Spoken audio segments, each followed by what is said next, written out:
हा पोह्याचा पापड बघा तेलात टाकल्यावर किती मस्त अगदी चौपट फुलला गेला आहे. हे रायगड जिल्ह्यातील प्रसिद्ध पेंडचे पोह्याचे पापड कसे बनवायचे ते आज मी तुम्हाला दाखवणार आहे. पोह्याच्या पापडासोबतच पोह्याचे मिरगुंड देखील बघू शकता तुम्ही किती मस्त फुलले गेले आहेत. अगदी खुसखुशीत तयार होतात. साध्या सोप्या पद्धतीने पोह्याचे पापड आणि पोह्याचे मिरकुंड हे आपण एकाच पिठापासून कसे बनवायचे ते बघणार आहोत. शिवाय हे पापड होण्यासाठी फार वेळ लागत नाही. एका दिवसातच हे पापड तयार होतात. अगदी अचूक प्रमाणात हे मी तुम्हाला पोह्याचे पापड आणि मिरगुंड दाखवणार आहे. तुम्ही बघू शकता पापड किती चौपट फुलला गेला आहे आणि मिरगुंड देखील तितकेच फुलले गेले आहेत. आणि आवाजावरून तुम्हाला समजलंच असेल किती खुसखुशीत हे पापड तयार होतात. शिवाय अजिबात तेलकट होत नाही. चला तर मग लगेचच पाहूया पोह्याचे पापड आणि पोह्याचे मिरगुंड कसे बनवायचे. नमस्कार, मी प्रेषिताच किचनमध्ये तुम्हा सर्वांचे पुन्हा एकदा खूप खूप स्वागत करते. इथे मी एक परात घेतला आहे आणि त्यामध्ये चाळणी ठेवली आहे. आता त्यामध्ये मी अर्धा किलो एवढे पोहे थोडे थोडे चाळून घेणार आहे. म्हणजे त्यामधले काही धूळ कचरा किंवा जो भुगा असतो, बारीक पीठ असतं ते निघून जाईल. पोह्याचे पापड करण्यासाठी आपल्याला जाड पोह्यांचा वापर करायचा आहे. म्हणजे जे आपण कांदे पोह्यासाठी पोहे वापरतो त्याचाच वापर करायचा आहे. पोहे तयार होतानाच ते भट्टीमध्ये भाजले गेलेले असतात. त्यामुळे पोह्याचे पापड अगदी हलके फुलके आणि खुसखुशीत तयार होतात.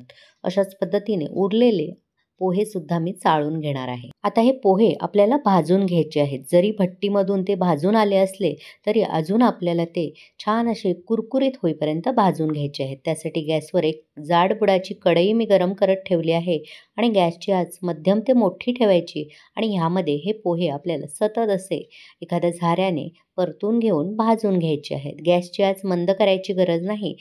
मध्यम ते मोठ्या आचेवरच हे भाजून घ्यायचे आहेत. काही मिनिटातच बघा पोहे छान कुरकुरीत झाले आहेत आणि आकसले सुद्धा गेले आहेत. आता लगेचच गॅस बंद करायचा. त्या अगोदर एखाद्या पोह्याचा दाणा असा हाताने तोडून बघायचा. असा मस्त चुरा होतोय म्हणजे छान आपले पोहे कुरकुरीत भाजले गेले आहेत. आता गॅस बंद करायचा आणि इथे मी परातीमध्येच एक कापड ठेवलं आहे आणि त्यावर हे पोहे घालून घेणार आहे. म्हणजे गरम गरम पोह्यांना पाणी सुटत नाही आणि ते नरम पुन्हा पडत नाहीत. त्यामुळे हे असे कापडावर पोहे घालायचे आणि पूर्णपणे थंड होण्याची वाट बघायची. पोहे पूर्णपणे गार झाले आहेत. आता आपण ते दळून घेऊया.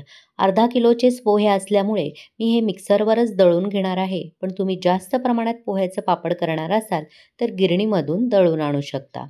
आता एका मिक्सरच्या भांड्यामध्ये थोडे थोडे पोहे घालायचे आहेत आणि चांगले मिक्सरला आपल्याला बारीक ह्याचं पीठ करून घ्यायचं आहे. आता आपल्याला पीठ चाळायच्या चाळणीवरच हे दळलेले पोहे टाकायचे आहेत आणि चाळून घ्यायचे आहेत. म्हणजे त्यामध्ये काही अख्खे पोहे किंवा पोह्यांचे तुकडे राहिले असतील किंवा भरड असेल तर ती निघून येईल. आपल्याला फार जाडसर भरड नको आहे, अगदी बारीक पीठ पाहिजे.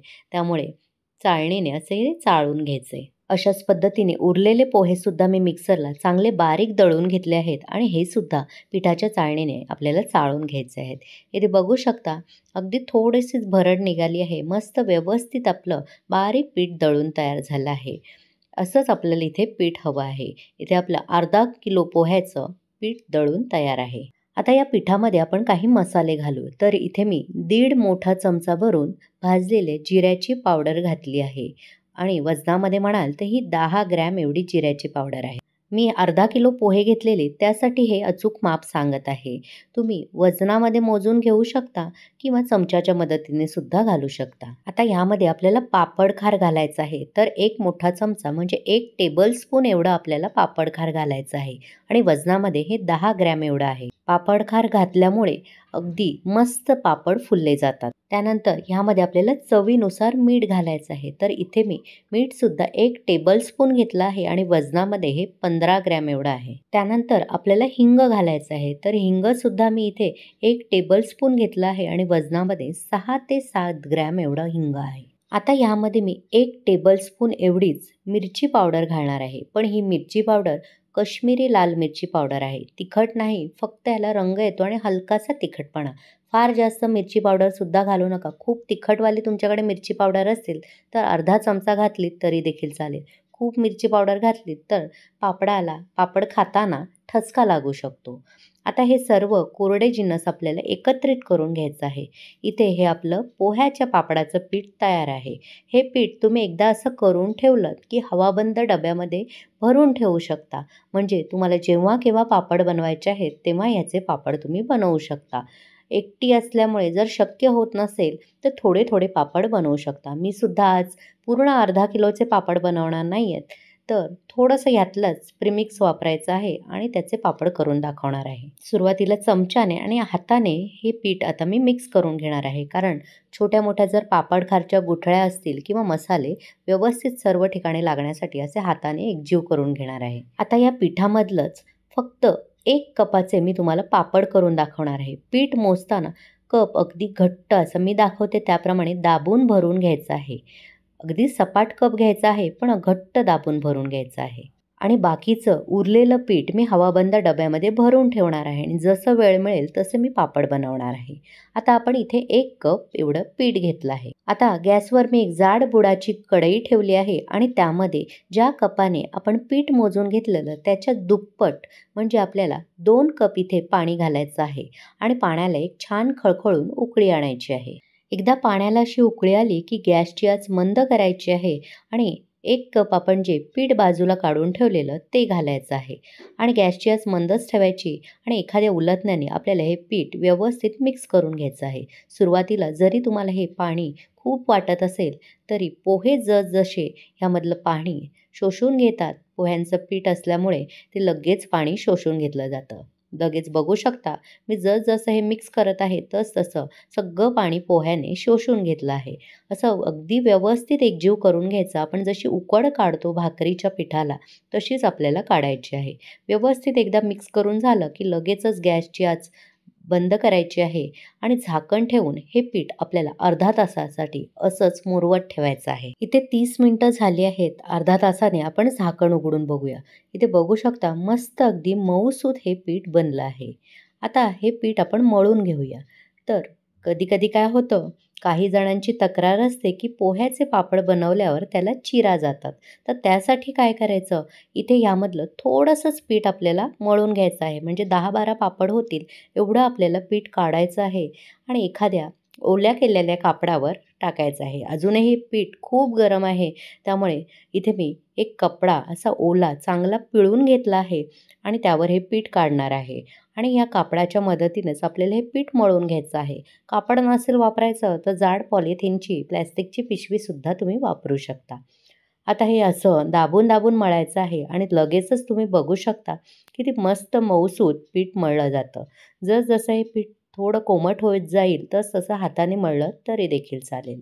इथे बघू शकता आता कापडावरून मी पीठ काढलं आहे आणि एका परातीमध्येच हाताने असं मळून घेणार आहे. हे पीठ पूर्णपणे गार झालेलं नाही, हे कोमटच आहे. इथे छान एकदा पीठ मळून झालं की आपल्याला ह्याच्या लाट्या करायच्या आहेत. इथे तुम्ही बघू शकता मी एक गोळा केलेला आहे आणि गोळा बघायचा चारी बाजूने कुठेही याला चिरा गेलेला नाहीत. म्हणजे आपलं प्रमाण अगदी अचूक झालेलं आहे आणि हे मस्त मऊसूत पीठ आपल्याला मिळालं आहे. म्हणजे पापडाला आपल्या चिरा अजिबात जाणार नाही. एकदाच जर तुम्ही सगळं पीठ मळून घेतलंत आणि त्याचे पापड बनवायला गेलात तर पीठ थंड होत जातं आणि पापडाला मग चिरा जातात. तर त्यासाठी जेवढे आपल्याला पापड करून होतील एका वेळेस तेवढंच आपल्याला पीठ मळून घ्यायचं आहे. त्याच्या लाट्या करून घ्यायच्या आणि या लाट्यासुद्धा आपल्याला एक लाटी घेऊन बाकीच्या लाट्या झाकून ठेवायच्या आहेत. म्हणजे त्या थंड होत नाही. आता एक लाटी मी घेतली आहे आणि ती पोह्याच्या पिठामध्ये थोडीशी मी घोळवून घेतली आहे. इथे मी थोडंसं पोह्याचं पीठ बाजूला काढून ठेवलेलं. पण तुम्ही जर पोह्याचं पीठ बाजूला काढायला विसरलात किंवा पोह्याचं पीठ उपलब्ध नसेल एक्स्ट्राचं, तर काय करायचं, घरामध्ये जे तांदळाचं पीठ असतं भाकरीसाठी वापरतो त्या पिठामध्ये घोळवून पापड लाटले तरी देखील चालेल. आता हे जेवढे शक्य होतील तेवढे पापड आपल्याला पातळ लाटून घ्यायचे आहेत. मी पारंपरिक तुम्हाला पद्धत सांगत आहे. असे पिठामध्ये घोळवून हे लाटणीने असे पातळ पापड लाटले जातात. हल्ली पापडाची मशीन, पुरी मशीन त्यावर पापड केले जातात. पण मी हे पोळीपाटावरच लाटून घेणार आहे. तुम्हाला जसं शक्य होईल त्याप्रमाणे तुम्ही लाटून घेऊ शकता. बघू शकता पापड किती मी पातळ लाटून घेतला आहे. अगदी हातसुद्धा आरपार दिसतोय एवढा आपल्याला पातळ लाटून घ्यायचा आहे. पापड लाटल्यावर सुद्धा तुम्ही बघू शकता कुठेही याला चिरा गेलेल्या नाहीत किंवा कडासुद्धा आपल्या चिरल्या गेलेल्या नाहीत. अचूक जर प्रमाण असेल पाण्याचं, पिठाचं तर अजिबात पापडाला चिरा जात नाही. आता दुसरी लाटीसुद्धा हाताने अगोदर आपल्याला मळून घ्यायची आहे आणि पिठामध्ये घोळून तो सुद्धा पापड आपल्याला लाटून घ्यायचा आहे. अशाच पद्धतीने एक एक सर्व पापड मी लाटून घेणार आहे. आता याच पिठाचे मिरगुंड कसे बनवायचे ते बघूया. तर इथे मी मोठा एक गोळा घेतला आहे पिठाचा आणि तो थोड्याशा पिठामध्ये घोळवून अगदी मोठी जशी पोळी असते त्याप्रमाणे पातळ आपल्याला लाटून घ्यायचं आहे. आता इथे मी एक पिझ्झा कटर घेतला आहे. तुम्ही सुरीसुद्धा घेऊ शकता. आता ह्या अशा उभ्या उभ्या ह्याच्या पट्ट्या कापायच्या आहेत. तुम्हाला किती छोटे मोठे मिरगुंड आकारामध्ये हवे आहेत त्यानुसार तुम्ही अशा पट्ट्या कापून घ्यायच्या आणि नंतर परत आडव्या पट्ट्या कापायच्या म्हणजे चौकोनी आकारामध्ये आपल्याला मिरगुंड मिळतात. मी इथे मध्यम आकाराचे मिरगुंड इथे कापून घेतले आहेत. कारण वाळल्यानंतर ते आकसले जातात आणि त्याचा आकारसुद्धा लहान होतो. इथे बघू शकता मी मळलेल्या पिठाचे सर्व पापड करून घेतले आहेत आणि हे पापड जरी एकावर एक ठेवले तरी अजिबात ते चिकटत नाही. म्हणजे संपूर्ण पापड आपल्याला करून घ्यायचे आहेत आणि नंतर एकदाच ते वाळत घालायचे आहेत. आता उरलेलं जे पीठ आहे ते अशाच पद्धतीने थोडं थोडं करून मी मळून घेणार आहे आणि त्याचे सुद्धा पापड मी बनवून घेणार आहे.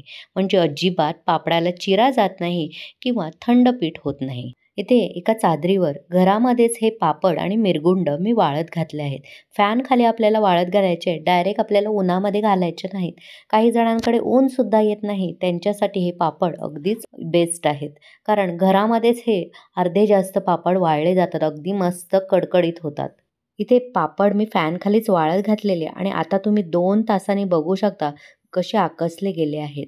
आता हे पापड मी दुसऱ्या साईडून असे उलटून घेणार आहे. म्हणजे दोन्ही साईडून हे वाळले जातील. अगदी फॅनखालीच मस्त कडकडीत पापड तयार होतात. फक्त आपल्याला ते वर्षभर टिकवायचे असतात. त्यामुळे हे पूर्ण वाळले गेले की त्यानंतर थोडंसं ऊन दाखवलं तरी देखील चालेल. अगदी कडक ऊन येत नसेल तरी देखील चालेल. खिडकीमध्ये, गॅलरीमध्ये थोडं थोडं ऊन येतं तिथे हे पापड ठेवलेत तरी देखील चालेल. इथे बघू शकता पापड तयार आहेत, मिरगुंडसुद्धा तयार आहेत. दुसऱ्या दिवशी थोड्याशा उन्हात मी हे वाळवून घेतले आहेत. अगदी फॅनखालीच हे वाळले गेलेले तरीसुद्धा थोडंसं ऊन दाखवलं आहे. आता लगेचच आपण हे तळून घेऊयात. पापड तळण्यासाठी कढईमध्ये तेल कडकडीत मी गरम करून घेतलं आहे. आता हा पापड तळून घेऊया. गॅसची आच मोठी ठेवायची आहे आणि तेल चांगलं कडकडीत गरम पाहिजे. बघू शकता किती मस्त आणि चौपट आपला पापड फुलला गेला आहे. पूर्णपणे तेल निथळवून घ्यायचं आणि हा पापड काढून घ्यायचा आहे. आणखीन 2-3 पापड मी इथे तळून दाखवते. तुम्हाला माझी आजची ही पोह्यांचे पापड आणि मिरगुंड करण्याची रेसिपी कशी वाटली? आवडली असेल तर रेसिपीला लाईक करा, शेअर करा आणि प्रेषिताच किचनला सबस्क्राईब करायला विसरू नका. सोबतच नोटिफिकेशनचं ऑलचं बटन दाबा जेणेकरून माझ्या अशाच सर्व रेसिपी तुम्हाला लगेचच पाहता येतील. इथे मी थोडेसे मिरगुंडसुद्धा तुम्हाला मी तळून दाखवते. पहा मिरगुंडसुद्धा अगदी मस्त चौपट फुलले गेले आहेत. हे सुद्धा चांगले तेल निथळून आपल्याला काढून घ्यायचे आहेत. इथे तळलेलं पापड बघू शकता आणि त्याची तुम्ही साईज बघू शकता. किती चौपट पापड फुलला आहे आणि मिरगुंडसुद्धा बघू शकता तितकेच मस्त फुलले गेले आहेत. हा पापड तुम्हाला मी तोडून सुद्धा दाखवते. आवाजावरूनच तुमच्या लक्षात आलं असेल किती खुसखुशीत हे पापड तयार झाले आहे. शिवाय अजिबात हे तेलकटसुद्धा होत नाही. मी सांगितलेल्या अचूक प्रमाणात आणि पद्धतीने असे पोह्याचे पापड करून बघा आणि कसे झाले ते कमेंट करून मला नक्की कळवा. चला तर मग पुन्हा भेटू अशाच मस्त स्वादिष्ट भरपूर टिप्स आणि अचूक प्रमाण असलेल्या रेसिपीसह. धन्यवाद.